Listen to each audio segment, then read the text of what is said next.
안녕하세요. 메리츠아지 시험장 최진호입니다. 5월달 영어반 교육 시작하겠습니다. 5월 달에는 저희가 가입 금액 한도와 저렴한 보험료라는 키워드를 가지고 이제 교육을 시작할 건데요. 일단 기본적으로 지금 저희 메리츠화재에서 가지고 가고 있는 거는 업계 한도를 최대로 높여줌으로써 지금 착한 실손으로 전환하시는 고객들이 굉장히 많은데 그런 고객들을 리모델링 하실 때 조금이라도 업셀링을 할 수 있는 어떤 그런 룸을 만들어 드리려고 하는 거거든요. 그래서 유사암이라든지 이대 질환 또는 질병 수술비처럼 고객님들한테 소구력이 높은 특약들을 가지고 지금 업셀링을 할 수 있도록 준비를 하고 있고요. 특히 어린이 보험에서는 유사암이 20세에 4천만 원까지 들어갈 수 있다. 이런 부분 조금 활용하시면 좋을 것 같고 나머지 이대질환 같은 경우는 지금 5천만 원이 들어가지기 때문에 요런 한도를 좀 활용하셔가지고요. 의료실비 리모델링 하실 때 좀 활용하시면 좋을 것 같아요. 거기에다가 성인보험으로 가서는 마찬가지로 유사암 진단비를 최대 3천만 원까지 가입을 할 수 있고 이대질환 같은 경우는 최대 3천만 원까지 가입이 가능하신데 지금 많이 가입하고자 하는 연령대가 아무래도 51세부터 60세 구간인데요. 51세부터 60세 구간에도 저희는 2천만 원의 가입 금액을 가져갈 수가 있다. 그래서 더 좋은 알파를 선택을 해주시면 저희는 이 부분을 활용을 할 수가 있기 때문에요. 요거를 조금 참고를 하시면 좋을 것 같아요. 그래서 여기에 있는 5160 이쪽 구간에서 더 좋은 알파 플러스를 활용하셔라 말씀드리는 거고 또 한 가지는 이제 착한 실손이나 이제 실손이 변화될 땐 자기 부담금이 늘어나기 때문에 그러한 부분들 질병 수술비를 많이 올려줌으로 인해서 커버를 해줄 수가 있다. 좀 이렇게 봐주시면 좋을 것 같아서 활용할 수 있는 포인트는 이대 질환과 유사암 그리고 질병 수술비 한도를 업셀링 해줘야겠다라는 부분 영업하시면서 활용해 주시고요. 또 한 가지는 저희가 이제 보험료에 대해서 아무래도 현장에서 공격을 많이 받고 있는데 지금 335 플랜에서 보면 지금 53세 여성분을 설계를 했을 때 2대 질환을 가장 싸게 들어갈 수 있는 구간이 있더라 그래서 50대 여성분들 같은 경우 335로 설계를 되게 많이 하시는데 메리츠 화재를 빼놓지 말고 꼭 같이 설계하셔가지고요. 2대 질환에 대해서 니즈가 있는 고객들은 한번 비교를 해봐 주시면 좋겠다. 이렇게 조금 말씀드리는 거에서 요 플랜 한번 봐주시면 좋을 것 같고요. 그다음에 지금 저번 달부터 변화된 부분이 바로 태아보험에서 보험료를 인하를 해버렸거든요. 그래서 태아보험에서 지금 가장 많이 팔리고 있는 회사가 아무래도 현대해상인데 현대해상하고 비교했을 때도 마찬가지로 보험료에 있어서 굉장한 이점을 가지고 있다. 그래서 이번에 이제 태아보험 설계하실 때 무조건 메리츠 화재도 같이 설계해 봐 주십사 말씀드리고요. 또 한 가지는 우리가 진단비 통상적으로 많이 들어가는 진단비와 그리고 수술비를 다 했을 때도 마찬가지로 보험료 차이가 이 정도가 나더라. 그래서 이 부분 봐주시고요. 또 한 가지, 태아보험에서 상당히 이제 많은 니즈를 가지고 있는 것 중에 하나가 아무래도 선천 이상 수술비하고 저체중과 관련한 이제 특약들인데요. 이러한 부분들 지금 장표를 봐주시면은 특정 선천 이상에서 800만 원 그리고 다발산 선천 이상에서 40만 원을 보장을 해드린다. 그리고 저체중아에서도 굉장히 가입금액이 크게 들어가 주면서 태아보험을 선택하는데 가장 큰 특약 중에 하나가 요 세 가지인데요. 어느 회사에 대비해서도 뛰어난 보장을 가지고 있다. 그래서 태아보험 선택하실 때는 메리츠 화재를 꼭 설계해 봐 주시고 저희 쪽으로 체결해 주시면 좋겠다. 이렇게 조금 말씀드리는 거예요. 자, 그 다음에 지금 복층형 설계를 조금 활용해 주시면은 화법이 괜찮은 게 여기에도 나와 있지만 스타벅스 돌체 라떼 이 라떼 한 잔 값으로 이 암진단비 5천만 원하고 유사암 4천, 뇌혈관 3천, 허혈성 심장질환 3천까지 넣을 수가 있다. 어마어마한 거죠. 5천 원 정도 수준으로 이러한 보험 구성을 가져갈 수가 있다는 부분이 고객들한테 굉장한 메리트가 되더라 해서 수술비는 비갱신형으로 설계해 주시고 진단비 같은 부분은 어차피 보장받으면 소멸되는 부분이기 때문에 이 부분은 갱신형으로 복층 설계하시는 부분도 상당히 우리가 영업 테크닉적으로 활용할 수 있는 방법일 것 같아요. 그래서 이 부분도 한번 살펴봐 주시면 좋을 것 같습니다. 자, 그러고서 지난달에 저희가 파격적으로 이제 판매했던 부분이 뭐냐면 암백 유천 플랜이죠. 아무래도 유사암에 대한 니즈는 많은 사람들이 공감을 하실 거예요. 갑기 경제를 보상을 하고 있기 때문에 아무래도 내가 보상을 되게 많이 받을 수밖에 없는 우리 전 국민 국민적으로 봐서도 굉장히 보상이 많이 나올 수밖에 없는 특약이기 때문에 많은 분들이 유사암에 대해서는 다들 강하게 니즈를 가지고 있는데 하나의 문제점이 뭐냐면은 암 진단비 1,000만 원과 꼭 연계를 해야만 된다는 사실이죠. 그럼에도 불구하고 메리츠화재 같은 경우 암백 유천 플랜을 통해서 암 진단비를 100만 원만 넣어주면 유사암을 1,000만 원까지 이렇게 업셀링을 해줄 수가 있다. 거기에다가 특징적인 게 뭐냐면은 지금 새로운 특약들 우리가 담아놨잖아요. 어떤 특약이요? 다빈치 로봇 수술을 저희가 특약으로 담았고요. 그러고서 이 표적항암 치료와 그리고 계속받는 항암 치료까지 빠짐없이 보장을 해주면서도 10,000원대에 불과한 보험료를 주고 있더라. 그래서 어린이 보험으로 설계했을 때는 이 정도의 보험료 수준이 나오는 거고요. 특히나 이 로봇 수술 같은 경우는 기존에 없었던 특약이기 때문에 이 부분 조금 활용하시면 업셀링 포인트를 잡을 수도 있겠다라는 거죠. 자, 그러고서 유병자에서도 저희는 이제 보험 가입이 가능한데요. 여기도 마찬가지로 설계를 해보시면 좋겠다. 근데 일단은 이러한 부분들이 잘 팔리고 있는지 실제로 이제 살펴볼 필요가 있는데 실제로 모 팀장님께서는 무려 83건을 설계를 하셨어요. 근데 특별한 테크닉이 있었던 건 아니고요. 유사암에 대한 니즈를 그냥 고객들한테 한번 심어줬을 뿐인데 거기에다가 10,000원대면 할 수 있다라는 부분을 강조해 줬을 뿐인데 무려 83건을 진행을 하셨고요. 주로 이제 전화를 통해서 많이 안내를 하셨다고 해요. 전체 문자 돌리거나 전화를 통해서 안내를 하셨고, 이분은 저희 회사에 거의 매출을 안 하시던 분인데요. 전월에 특별하게 이렇게 많이 매출을 하시고 굉장히 만족스러워 하셨죠. 그래서 이 부분 활용하시면 좋을 것 같아요. 그만큼 쉽게 접근할 수가 있겠더라라는 부분이죠. 자, 그러면 일단은 지금 다른 사례들도 봐보면 마찬가지예요. 자, 2009년 4월 이전 계약에 집중하신 분이 있죠, 이렇게. 예. 이러한 분들 같은 경우는 뭐에 집중을 한 거예요? 담보의 모양새가 예전 같은 경우는 어땠어요? 갑기 경제를 다 가입 금액의 10%, 20%로 해주고 있었잖아요. 그래서 이러한 고객들 다시 한번 뒤져봐야 된다라고 조금 말씀드리는 거고, 특히 지금 저희가 특약으로 새로 내놓은 부분이 뭐냐면 양성자하고 세기 조절, 이제 방사선 치료, 이제 표적암, 로봇 수술 이런 애들이 다 들어와 있단 말이죠. 근데 이런 애들을 다 합쳐도 보험료가 별로 비싸지 않기 때문에 유사암, 암백유천 플랜이나 이러한 담보들을 담아가지고요. 앞으로의 미래에 나올 수 있는 어떤 치료에, 차세대 치료에 대한 대비할 수 있는 플랜을 짜가지고 진행을 하신 거죠. 그래서 이렇게 설계를 해도 2만 원이 넘지 않기 때문에 이 부분을 활용하시면은 영업활동 하시는데 큰 도움이 되실 수가 있다는 부분이고요. 그리고 이제 인수 쪽으로 이제 제가 시각을 좀 바라봤을 때, 이제 많은 분들이 표준형 상품에서 이제 이런 질문을 받으실 거예요. 갑상선 결절을 진단을 받은 고객이 있다. 근데 갑상선 결절을 진단받은 고객을 표준형 보험에 과연 넣을 수가 있느냐? 에 대해서 많은 분들이 고개를 가로저으시거든요. 안 될 것이다라고 가로저어요. 근데 우리가 알리름을 한번 뜯어보면 그런 거를 해소할 수가 있죠. 뭐냐면 예를 들어서 작년 12월 달에 아마 건강검진 마감 시기여서 굉장히 많은 분들이 건강검진을 하셨을 거예요.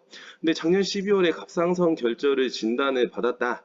라고 했을 때, 과연 이제 지금 4월 5일이잖아요. 5월 달에 이것을 고지를 해야 되느냐? 에 대해서 굉장히 의문이 되실 거예요. 근데 많은 팀장님들이 이거 고지해야 되는 거 아닌가라고 고민을 하시는 부분도 있죠. 근데 알리르무를 그렇기 때문에 제가 여기 띄워놨는데 결국은 고지를 할 만한 공간이 어디 있을까요? 일단은 3개월이 넘어버렸잖아요. 그죠? 원래는 3개월 이내 같은 경우는 질병 확정 진단, 질병 의심 소견, 치료, 입원, 수술, 투약 이걸 물어보기 때문에 어때요? 그냥 3개월에 병원 가면 전부 고지해야 되는 게 맞다. 근데 3개월이 넘어버리면 바로 뭘로 넘어가죠? 1년으로 넘어갈 수가 있죠. 1년으로 넘어가서 뭐래요? 추가 재검사를 받은 사실이 있냐고 물어보는 거죠. 그러면은 12월 달에 갑상선 결절 진단 받고 의사가 뭐라고 했을까요? 1년 후에 다시 봐요라고 했을 때 이게 고지 대상이 될까요? 고지 대상이 되지 않는다는 거죠. 그래서 이러한 부분을 만약 고지하지 않더라 하더라도 고지 의무 위반에는 해당하지 않더라. 그러면서 갑상선 결절 진단받은 사람은 어때요?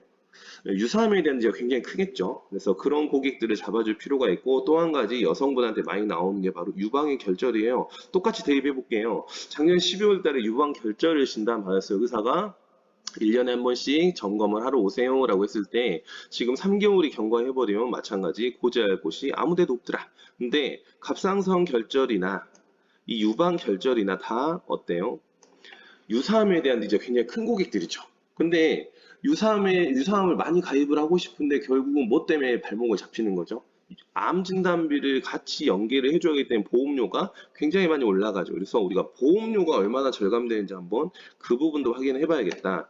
자, 보험료 부분을 계산해 보니까 어때요? 20년당 100세 만기 50세 난자 기준으로 했을 때 우리가 깎아줄 수 있는 건 암 진단비 900만 원을 깎아주는 거잖아요. 그러면은 900만 원 가입했을 때 2만 8천 원이니까 이거 20년으로 계산하면 무려 672만 원을 절감을 할 수가 있더라. 근데 얘를 우리는 증권을 3개로 나눠가지고요. 최대 3천만 원까지 가입이 가능하거든요. 그렇다고 하면은 곱하기 3만 하면 어때요? 최대 2천만 원 정도의 할인을 받을 수가 있는 거죠. 그래서 보험료, 이 유사함을 가입하는데 쓸데없는 보험료를 많이 썼다고 하면 그 부분을 굉장히 많이 절감을 해줄 수가 있고, 만약에 암 진단비를 많이 가입을 하신 고객들 같은 경우는 이러한 암백유천 플랜을 통해서 업셀링을 해보는 것도 하나의 방법이 될 수가 있겠죠. 자, 그러고서 표준형에서는 일단은 이미 진단받은 양성 결절을 가지고 있는, 양성 종양을 가지고 있는 고객들한테 우리가 다가갈 수가 있어요. 근데 간편에서는 또 어떻게 활용할 거냐. 간편 같은 경우는 메리츠 화재 특장점 중에 하나가 예외 질환이 많다. 거기에 플러스 뭐가 있어요? 예외 질환이 많은 것뿐만 아니라 예외 질환이 선택되는 경우에 한 달만 지나면 인수를 해주고 있더라라는 부분이죠. 자, 그럼 한 달만 지나면 인수를 해주는데 여기에서 이 깨알같이 많은 이 예외 질환 중에서 과연 우리가 유사함에 대한 니즈를 가지고 있는 고객들은 누구일까 살펴보면은, 자, 이런 고객들이겠죠. 여기서도 갑상선 결절이 나올 수밖에 없죠. 자, 갑상선 결절이 또 나와요. 갑상선 결절은 기존에 진단도 많이 받지만은 최근에 트렌드가 있죠. 갑상선 결절 고주파 절제술을 어마어마하게 많이 하고 있죠. 왜 그래요? 작년에 갑상선 결절을 통해서 수술했을 때 굉장히 많이 받는 고액 수술 플랜이 굉장히 많이 팔렸고, 지금 1년이 지난 시점이기 때문에 어때요? 감액 기간이 지나버렸어요. 그래서 수술량이 폭발적으로 늘어나고 있다. 그러면 갑상선 결절과 갑상선 암의 수술의 차이는 뭐예요? 갑상선 암 같은 경우는 갑상선을 아예 절제를 해버리기 때문에 이후에 갑상선 암이 발병될 일이 없죠. 양쪽을 다 절제해버리면. 자, 그런데 갑상선 결절은 어때요? 딱 갑상선 결절만 날려버리는 거죠. 그렇기 때문에 마찬가지로 갑상선은 그대로 남아있다. 그럼 다시 재발할 수 있는 확률도 높고 갑상선 암에 대해서 완전히 자유로워지지는 않는 거죠. 그래서 갑상선 결절을 수술하신 분, 이런 분들한테는 우리가 한 달만 지나도 유사암을 많이 낼 수가, 또 저렴하게 낼 수가 있다. 이러한 부분 좀 강조를 해야 될 것 같고요. 그 다음에 제가 강조드리고 싶은 거는 아무래도 대장용종 부분일 것 같아요. 대장용종 같은 경우는 성인의 30%에서 발생을 한다고 하죠. 성인의 30%에서 발생을 하는데 얘 같은 경우는 만나자마자 바로 째버리죠. 그러면 이제 가입하는데 상당히 어려움이 있을 뿐만 아니라 우리가 대장용종 고지했을 때 보통 부담보가 5년에서 정기간이 나오는 이유가 있어요. 바로 재발률이 높기 때문이죠. 보통 대장용종을 수술했을 때 재발률이 2명 중에 1명이라고 하기 때문에 어때요? 다시 재발될 확률이 무진장 높더라. 근데 재발됐을 때는 뭔 문제가 생겨요? 유사암에 대해서 대비를 꼭 해야만 한다. 예, 현장에서 아마 많이 부딪히실 거예요. 대장 전막내암이니 뭐니 해서 대장 쪽에서 굉장히 제자리암이 많이 발생을 하거든요. 그렇기 때문에 우리는 갑상선 결절과 대장 용종을 제거하신 분들을 통해서 업셀링을 해줄 필요가 있다라는 거죠. 이분들 한 달만 지나면 인수가 가능하다. 그래서 이러한 포인트를 조금 활용해 주시면 좋을 것 같고요. 여기는 아까 제가 말씀드렸던 대로 성인의 30%에서 발생되고 있다라는 부분, 그리고 갑상선 결절 같은 경우 전체 인구의 40에서 50%에서 발견된다. 이러한 부분까지 참고적으로 활용하시면 좋을 것 같고요. 마찬가지로 간편보험에서도 보험료 절감이 어느 정도 되는지 한번 계산을 해보는 거죠. 335 기준으로 해서 20년나 20세 만기, 그리고 50세 남자 기준으로 했을 때 암 진단비 900만 원 우리가 깎아주는 거기 때문에 3만 438원을 깎아줄 수가 있는 게, 이거 20년으로 계산하면 무려 730만 원 정도에 해당이 되고요. 아까 말씀드린 대로 유사암을 저희가 암백 유천 플랜을 통해서 가면 총 증권을 업계 한도까지 갈 수 있기 때문에 3장까지 가입할 수 있겠죠. 그랬을 때 곱하기 3을 하면 무려 2,200만 원에 해당하는 보험료 절감 효과가 나온다. 그래서 암백 유천을 활용을 하시면요, 아마 5월 달에 가동을 넘어서 어마어마하게 소득의 증대가 있을 것이다. 좀 이렇게 저는 판단을 하고 많이 활용을 해주셨으면 좋겠다고 말씀드리는 거예요. 자, 그리고 이제 상반기 최대 이슈가 어떤 거라고 생각하시는지 모르겠지만은 제가 잡은 건 아무래도 의료 실비에 대한 이슈가 가장 클 것 같아요. 의료 실비가 이제 보험료가 굉장히 높아지는 상황이고 거기에 따라서 이제 손해율을 계속 개선하려고 보험회사에서 노력을 하고 있는데 손해율이 개선이 안 되고 있죠. 그렇기 때문에 어때요? 4세대 이제 실손이 출시가 되더라. 근데 우리한테는 딜레마가 있어요. 지금 이 시점에서 착한 실손을 갈아타줘야 되느냐? 아니면은 그냥 7월까지 기다려서 4세대 실손을 타줘야 되느냐? 네, 이런 부분에 대해서 조금 갈등이 있더라고요. 현장에서도 저한테도 이제 많이 물어보시는데 근데 저 같은 경우는 그냥 순리대로 가면 될 것 같아요. 착한 실손을 원하는 고객이 있을 수 있죠. 착한 실손을 해주시면 되고 아니다 나는 보험금을 거의 타먹지 않는다. 네, 이렇게 말씀하신다면 당연히 4세대로 가주시는 게 맞죠. 이걸 찾아봤어요. 결국은 많은 분들이 이걸 느끼실지 모르겠어요. 10%의 가입자가 전체 보험금의 70%를 차지하고 있다. 즉, 보험금을 타지 않는 사람이 어마어마하게 많더라라는 거죠. 그럼 결국은 너도 나도 어떻게 생각할까요? 4세대 실손으로 가야 이득이구나라고 판단을 할 거고, 결국은 이제 시간이 얼마 남지 않았기 때문에 6월까지 마감 안 되시는 분들은 7월에는 결국 4세대 실손으로 갈 수밖에 없는데 자, 4세대 실손의 이제 가장 큰 약점은 아무래도 비급여를 많이 사용하게 되면 자기 부담금이 굉장히 늘어난다는 부분이죠. 자, 비급여를 많이 썼을 때 인상률이 굉장히 높아져요. 그렇기 때문에 어때요? 앞으로의 방향성은 기존에는 비급여 내가 아무리 써도 전체 가입자들하고 n분의 1을 했기 때문에 문제가 안 됐으나 이제 내가 많이 쓰면 내가 할증을 받기 때문에 앞으로 내가 선택해서 하는 비급여 시술들이 굉장히 줄어들 수밖에 없고 많은 부분에서 급여 처리를 받으시려고 할 거예요. 많은 고객들이. 그럼 자연스럽게 메리츠화재 일칠종 수술비가 떠오를 수밖에 없는데요. 왜냐하면 일칠종 수술비가 비급여가 안 된다는 약점은 있으나 이 보장의 범위가 굉장히 넓기 때문에 그 부분을 우리는 참고해가지고요. 일칠종 수술비로 많은 분들을 좀 끌어들여야겠다라고 말씀드리는 거죠. 자, 일칠종 수술비가 아무래도 타 수술비에 대해서 특장점이라고 하는 건 수술의 정의 부분이죠. 지금 치료 목적으로 수술 코드에 해당하는 의료 행위라고 하고 있다. 이 말은 어때요? 의료 행위라고 했기 때문에 결국은 수술보다는 굉장히 넓은 범위로 보상을 받을 수 있겠구나. 이렇게 조금 추정을 해볼 수 있다는 거죠. 그래서 기존 같은 경우는 생체의 절단 또는 절제 등의 조작을 가하는 것이라는 어떤 수술의 정의를 가지고 있었다면은 우리는 의료 행위에 해당하는 수술 코드면 된다. 네, 이렇게 규정을 하고 있기 때문에 보장의 범위가 넓겠구나. 이 부분을 좀 참고해 주시면 좋을 것 같고요. 자, 그러면 1호종 수술비가 기존에는 이제 가장 넓은 이제 범위를 가지고 있다라고 했기 때문에 둘이 직접적으로 비교를 할 수가 있어요. 일단은 약관에 있는 1호종 수술비의 수술 가지수를 다 세보면 한 108가지 정도가 나오는데요.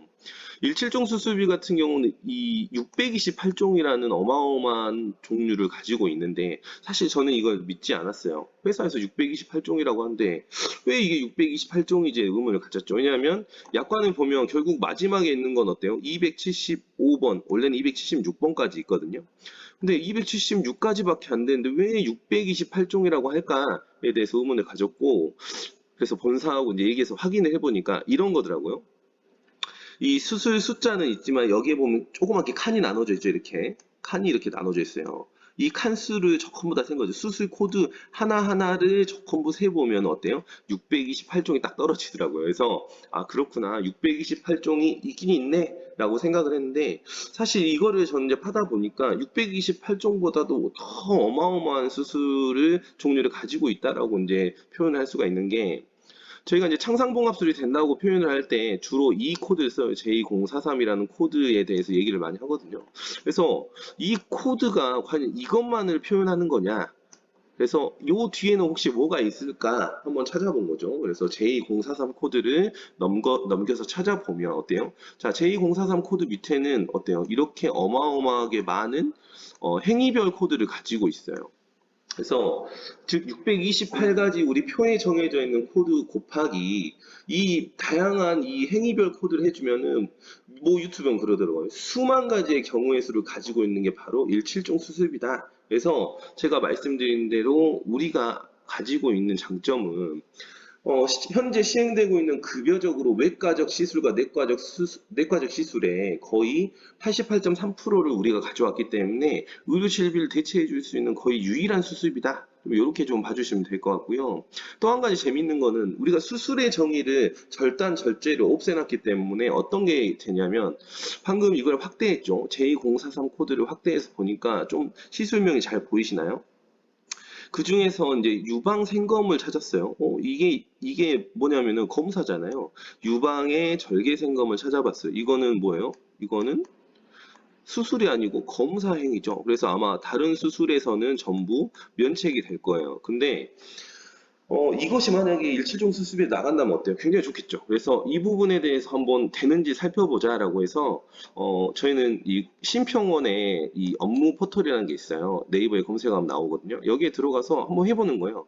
84년생 여성분한테 N62 코드 뭐죠? 유방의 양성종양 코드예요. 유방의 양성종양 코드고 얘는 뭐예요? 유방의 절개생검 아까 제가 보여드렸죠? 네, 유방의 절개생검 코드 C864의 코드가 나오잖아요. 이 코드를 가지고 조합을 했을 때 결과값 여기에 실행 결과가 나오죠. 실행 결과가 뭐가 나왔어요? J09000이 나왔죠. 기타 유방 및 애관 수술. 얘가 약관에 들어있으면 어때요? 보상을 해줘야 되는 거죠. 그래서 J0900 몇 종이에요? 1종에 포함을 하고 있더라. 아, 수술의 정의가 사라지니까 별 검사 같은 게 또 보상이 될 수가 있구나. 이 부분을 우리는 알 수가 있다라는 거죠. 그래서 우리가 범위가 넓다 이렇게 좀 표현을 하는 거고요.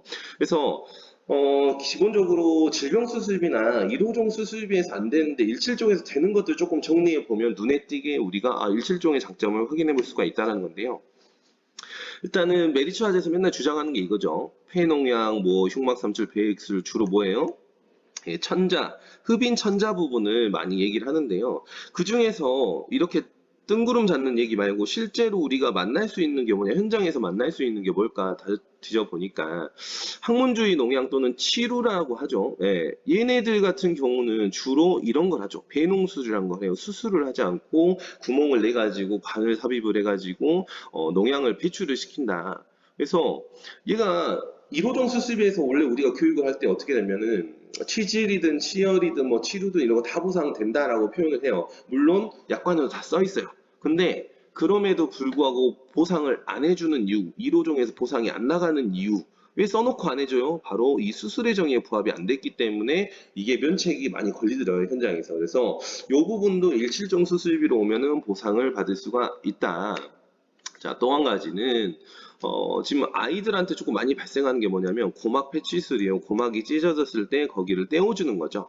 그랬을 때도 마찬가지로 다른 수술에서는 수술의 정의에 부합하지 않기 때문에 보상을 안 해주는데 일실종 수술비에서는 이렇게 수술 코드에 해당해서 보상을 해준다. 마찬가지로 우리 익상편이라고 하죠. 굿날개라고 하는데 눈이 이렇게 하얗게 끼는 경우에 수술했을 때도 일종에서 보상을 받을 수가 있더라라는 거고요. 또 한 가지는 뭐냐면 지금 얘네들은 제가 봤을 때 자주 만날 수 없는 거라서 좀 패스해 버릴게요. 실제로 우리가 조금 많이 만날 수 있는 거 뭐냐면은 저는 여기에서 조금 집중을 했어요. 관절 탈구에서 도수정복술이 나온다. 엄청 기대를 했죠. 아, 탈구에서 도수정복을 했을 때 만약에 준다면 얼마나 좋을까?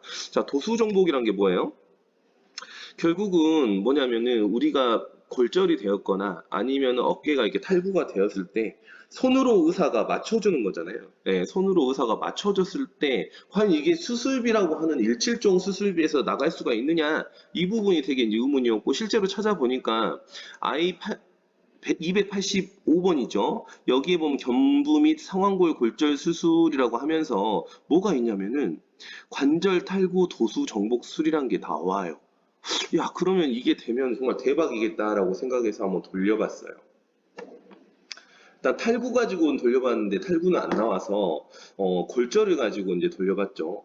골절에 대해서 보면은 도수 정복을 많이 하거든 실제로. 예, 도수 정복술을 굉장히 많이 하죠. 부러졌을 때 우리가 수술을 할 수도 있지만 의사가 뼈를 딱 맞춰가지고 그 다음에 뭐를 해요? 예, 캐스트를 해주죠. 캐스트를 해줘가지고 고정을 시켜주는 그런 이제 치료의 형태로 가는 건데 이런 데서도 보상이 나갈 수 있다면 어때요? 골절을 꼭 수술해야 받는 게 아니고 그냥 도수정보만인데 나갈 수 있으면 어떨까라고 생각해서 이제 얘를 돌려봤죠. 제 주민번호를 넣었어요. 제 주민번호를 넣고 진단 코드는 상완골의 골절이에요. 상완골 골절에 해당하는 S42.3을 넣었고요. 그 다음에 시술 코드를 N0762, N0762가 뭐예요? 여기 나와 있죠? N0762. 관절 탈구 도수 정복술 해가지고 경관절 써 있죠? 얘를 넣어봤어요. 그래서 이게 진짜 나가냐 했을 때 결과값이 어떻게 되죠? 아, 285가 나왔어요. 야, 이게 약관에 있으면 어때? 이제 수술비가 나가는 거죠. 근데 우리가 생각했을 때 1종에서 나갈 줄 알았어요. 근데 무려 얘는 3종에 해당해요. 3종을 해당하다 보니까 도수정복수를 받았는데 수술이 아니고 그냥 도수정복수를 받았을 뿐인데 3종에서 보상이 나가버린 거죠. 이거는 어마어마하게 획기적인 내용이라고 볼 수 있죠. 아, 골절돼서 무조건 수술만 하는 줄 알았는데 손으로 맞춰가지고 캐스트를 하는구나. 그럼 손으로 맞추기만 했는데 이렇게 나간다고? 이게 정말 놀라운 일이죠. 그래서 17종 수술비는 우리가 고정관념을 가질 필요 없다. 아, 꼭 수술만 나가는 게 아니라 별의별 계에서 다 나갈 수가 있구나라는 부분이고요. 또 한 가지는 이제 요강 카테터법. 요거 같은 경우는 이제 우리가 소위 말하는 이제 소변줄을 꼽는 그런 형태로 좀 봐주시면 되는데요. 이것도 한번 해봤어요. 일단은 방광 요도경 시술에서 L51 코드에 있고요. 밑에 보니까 뭐가 있었냐면 여러 가지가 있는데 그 중에서도 방광경 검사, 단순 검사가 있더라고요. 검사에서 나갈 수 있다면 참 좋겠다라고 해서 또 검사에서 나가는지 한번 확인해 보는 거죠. 자, 마찬가지로 제 주민번호를 넣었어요. 그 다음에 진단 코드는 방광염이라는 코드를 넣었어요. 방광염 코드인데요. 거기에다 시술 코드는 아까 말씀드린 대로 방광경 검사를 넣었죠. 결과는 뭐가 나왔을까요? L51이 나왔어요. 방광요도경 시술이라고 해서 나왔죠. 이게 약관에 있으면 우리 보상을 해줘야 되죠. 마찬가지로 방광요도경 시술로 해가지고 일종에서 보상을 하고 있더라라는 부분이죠. 어마어마하지 않나요? 그래서 일실종 수술비가 참 재미난 수술비구나. 수술이라고 볼 수 없는 별의별 거에서 다 나가는구나. 이걸 조금 더 확인할 수 있는 그런 과정이었고요.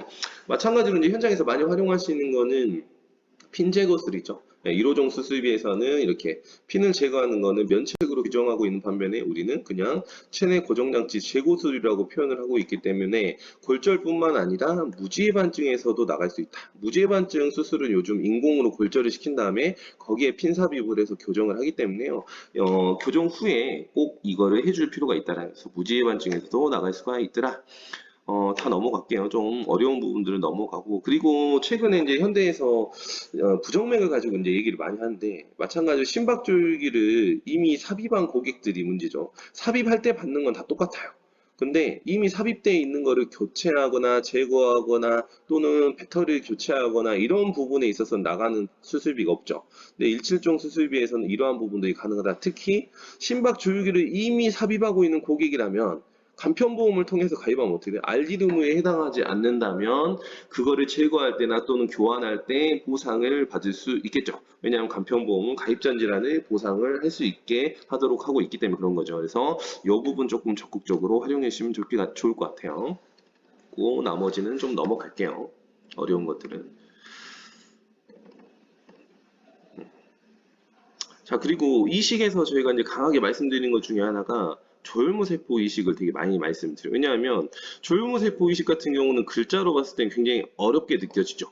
조혈모세포는 글자로 봤을 때는 뭐야 이거 굉장히 큰 수술처럼 느껴지는데 우리가 그림으로 보게 되면 꼭 그렇지만 않죠. 이렇게 나의 혈액을 빼가지고 이렇게 조혈모를 키워서 다시 집어 넣어주는. 근데 넣어줄 때 쇄골을 통해서, 쇄골을 통해서 이렇게 넣어주고 있죠. 그래서 이렇게 보면은 누가 봐도 수술로 보이지 않죠. 그래서 수술비에서는 다 면책이고 특약으로 우리는 가입을 해요. 조혈모세포 이식이라는 특약을 가입해서 거기에서 보상받도록 하고 있다는 거죠.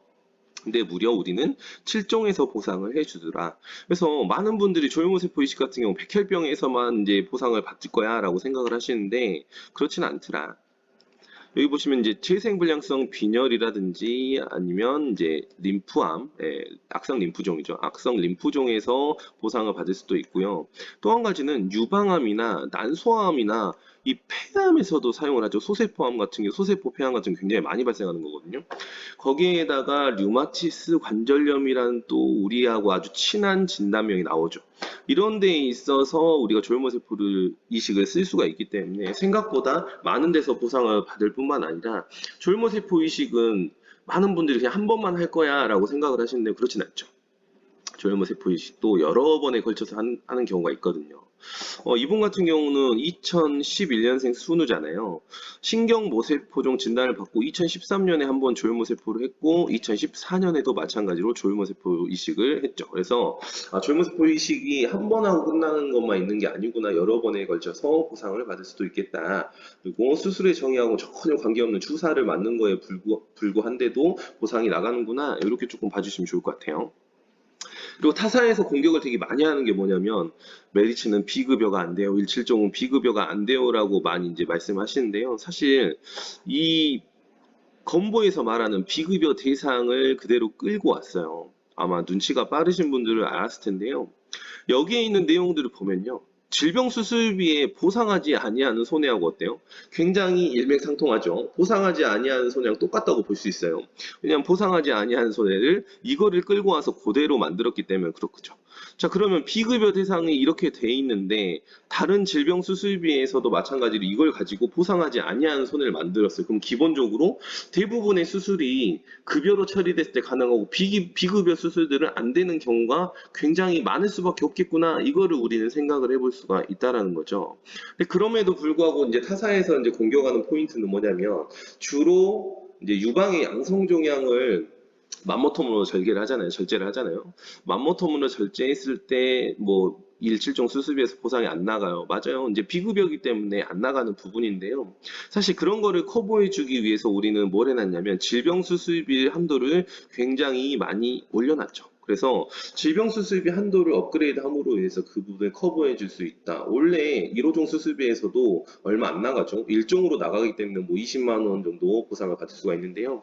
질병 수술비를 더 가입하는 것도 하나의 방법이 될 수가 있고 그걸로 커버를 해줄 수가 있겠더라. 그리고 많이 공격하는 게 뭐냐? 바로 로봇 수술이죠. 메디차지 171종 로봇 수술이 안 돼요. 비급여 수술이 안 돼요. 그래서 어떤 걸 만들었냐? 로봇 수술을 만들어 버렸어요. 거기에 플러스 양성자 치료하고 세기조절 방사선 치료비까지 이렇게 세트로 새로운 담보를 담을 수 있도록 준비를 했는데요. 보험료 수준이 또 엄청 저렴해요. 예, 이렇게 이런 수술들을 세트로 가입을 했을 때 보험료 수준이 이 정도밖에 안 되라는 거죠. 그래서 171종 수술비의 약점을 계속해서 우리는 메워가고 있다. 타사가 공격하면 공격할수록 우리는 새로운 것들로 우리 고객님들한테 혜택을 드리겠다. 이렇게 되는 거죠. 그래서 171종 수술비 약점은 거의 대부분 지워져 있다. 그 대신 장점들 아까 보셨겠지만 어마어마하게 장점을 많이 가지고 있더라라는 거고요. 그 다음 또 한 가지는 코로나19가 지금 어쨌든 전 세계적으로 중요한 키워드인데요. 코로나19에서 보상받을 수 있는 게 있다면 얼마나 좋겠어요. 그죠? 그래서 코로나19에서 보상받을 수 있는 게 없을까라고 이제 뒤져보니까 이런 게 있더라고요. 에크모라고 해가지고 에크모는 뭐냐면 두 가지 용법으로 사용하는 건데요. 하나는 내 심장을 대신해서 피를 돌려주는 역할, 두 번째는 폐를 대신해주는 역할을 해요. 그래서 지금 코로나19 확진자들 같은 경우는 이제 중증으로 갔을 때 자발성 호흡이 어려워지잖아요. 그거를 보조해주는 장치를 달아주는 게 바로 에크모다. 그래서 이 에크모를 활용했을 때도 우리는 5종에서 무려 500만 원까지 보상을 해주는데 에크모가 중대한 질환, 중대한 지금 상태에 이르렀을 때 보상을 받는 거기 때문에 많은 분들이 혜택을 받지 못할 거야 라고 생각하실 수 있는데요. 제가 그래서 네이버 카페를 찾아보니까 여기 보시면 어머니가 코로나 확진을 받으셨고 에크모를 하게 됐다고 연락을 받았대요. 그래서 에크모 치료를 받고 계시거나 받으신 분들 말씀 좀 부탁드리고 하니까 어때요? 다들 저희 아버지도 시작하셨대요. 엄마도 해야 된대요. 또 아버지도 해야 된대요. 계속 해야 된대요. 예, 주변에서 굉장히 많은 분들이 해야 된다라고 연락을 받았다라고 하잖아요. 즉, 실제로 많은 분들이 이루어지고 있는 상황이다. 그래서 에크모 치료가 우리하고 결코 먼 얘기가 아니다. 그래서 171종 수술비에서는 깔끔하게 이게 에크모를 보상하도록 써 있기 때문에 이런 포인트도 한번 고객한테 얘기거리로 활용해 보시면 좋을 것 같아요. 그래서 정리해보면 어쨌든 이러한 절단, 절제 등의 문구가 사라져 있기 때문에 우리는 굉장히 장점을 가지고 있다라는 거고요. 다 넘어가 볼게요. 상해에 대해서 조금 말씀드리고 싶은 부분이 있어요. 왜냐하면 질병에 대해서 굉장히 많이 말씀드렸는데 상해의 장점이 상당히 많거든요. 특히 우리가 많이 만날 수 있는 것 중에 하나가 뭐냐면 이 천두술이라는 걸 많이 만나게 돼요. 우리 길을 가다가 넘어졌어요. 길을 가다 넘어졌을 때 그냥 털털 털고 일어날 수도 있지만 이 머리를 부딪혔을 때 경미하게나마 뇌출혈이 발생하는 경우가 있거든요. 그런 경우에는 이렇게 천두술이라는 걸 활용해가지고 어쨌든 수술을 하더라. 근데 천두술은 말 그대로 구멍을 뚫는 거기 때문에 어때요? 수술의 정의에 부합을 하지 않는다. 그래서 다양한 수술비에서 면책인데 메디처아제는 4종에서 보상을 해주고 있죠. 이것도 굉장히 민원이 많이 발생되는 상황이거든요. 그래서 이 부분도 한번 얘기해 줄 필요가 있겠다라는 거고 거기서 더 나아가면 이제 개두술이라는 걸 시행을 하게 되는데 개두술은 어쨌든 우리가 어때요? 큰 수술이라는 걸 다 알고 계실 거예요. 개두술은 굉장히 큰 수술이죠. 그래서 머리에 그 뚜껑을 열어야 되는 거죠. 머리 뼈를 열어줘야 돼서 이 부분은 이제 보상이 많이 나가는데 특히 개두술을 했을 때 그 열었던 부분을 다시 덮어주는 수술이 바로 두개골 성형술이라는 거죠. 이 두개골 성형술 같은 경우가 상당히 문제가 되는 게 뭐냐면은 수술의 정의에 이게 부합이 안 돼요. 수술의 정의에 부합이 안 돼서 대체로 다 면책을 하고 있죠. 근데 우리가 몇 종에 들어가냐면 이게 무려 7종으로 들어갈 수가 있죠. 실제로 이거를 봐주시면 좋은데 이분은 어땠냐면 아침에 산책 중에 머리로 넘어졌어요. 그러고서 뇌출혈 수술을 받으셨대요. 예, 두개골 성형술을 시행을 하셨죠. 이런 경우인 거죠. 그냥 길 가다가 넘어졌을 뿐인데 어때요? 이러한 경우가 발생을 하더라는 거죠. 결국은 이러한 고객들, 교통사고에서 머리를 다치셨는데 이분 후유장애까지는 다 받으셨거든요. 근데 1.7종 수술비 2,000원, 3,000원밖에 안 한 1.7종 수술비 하나만 더 넣어 놓으셨으면은 여기에 플러스 2천만 원을 더 받을 수가 있게 되죠. 그래서 이러한 부분들 정상만 생각할 게 아니라 중상도 생각을 해주셔야 된다. 근데 중상에서 가장 강한 게 뭐냐? 일출종 수술비더라라는 거죠. 그러고서 우리가 이제 선택을 해야 되는 경우가 있죠. 상해 수술비 100만 원을 선택할 거냐, 일칠종 수술비 풀가입을 선택할 거냐. 실제로 보험료를 비교해서 제가 굉장히 많이 놀랐어요. 상해 수술비 100만 원이 40세 기준에서 4,200원인데 일칠종 풀가입에도 3,100원밖에 안 되더라고요. 그러면은 당연히 저는 일칠종 수술비를 선택할 수밖에 없을 것 같아요. 그래서 이러한 포인트도 비교해서 활용해 주시고 만약에 둘 중에 하나를 골라야 된다면 저는 일칠종 수술비를 선택해서 가시면 좋을 것 같아요. 자, 여기는 좀 넘어가고요. 자, 그러고서 이제 우리 매니저님들이 설계를 해주시면은 가장 많이 드는 게 일칠종 수술비 너무 비싸요. 이런 말 되게 많이 듣거든요. 근데 한번 진단비에 대입을 해보면 어떨까? 예를 들어서 뇌출혈 진단비나 뇌졸중 진단비하고 뇌혈관 진단비하고 비교하면 보험료 차이가 어떻게 돼요? 4배에서 많게는 한 10배 정도도 차이가 나거든요. 그럼에도 불구하고 우리가 선택하는 건 뭐예요? 뇌혈관 진단비를 선택을 많이 하시죠. 왜 그래요? 보상에 받을 수 있는 경우의 수가 뇌혈관 진단비가 훨씬 많다라는 거죠. 그래서 뇌혈관 질환 진단비가 비싸더라 하더라도 우리는 뭘 해줘요? 얘를 선택을 해주는 거죠. 근데 뇌출혈 진단비 가입시키면 어때요? 우리 팀장님들. 뭐 이런 걸 가입해놨냐고 욕하지 않으세요? 다시 한번 이 부분을 상기해 주시면 좋을 것 같아요. 일질적 수술비가 아까 보여드렸지만 어마어마하게 보상의 범위가 넓어요. 그럼에도 불구하고 우리가 보험료가 비싸다? 이렇게 판단하시는 건 조금 이 뇌출혈 진단비와 뇌혈관 진단비를 비교해 봤을 때 좀 맞지 않는다. 그래서 진짜 좋은 수술비는 뭐다? 일칠종 수술비야말로 의료 실비를 대체할 수 있고 굉장히 보장의 범위가 넓다. 이렇게 봐주시면 좋을 것 같아요. 그래서 일칠종 수술비를 많이 봐주시면 좋을 것 같고요. 또 이제 의료 실비가 변화하는 그런 시기에 있기 때문에 일칠종 수술비를 다시 한번 설계해 보시고 제가 이 보여드리는 이 교육에 대해서도 다시 한번 봐주시면은 일칠종 수술비가 굉장한 매력을 가지고 있다. 이 부분을 확인하실 수 있을 것 같습니다. 제가 준비한 건 여기까지고요. 5월 달도 화이팅 하셔가지고요. 메리츠 화재로 많은 매출 부탁드리겠습니다. 감사합니다.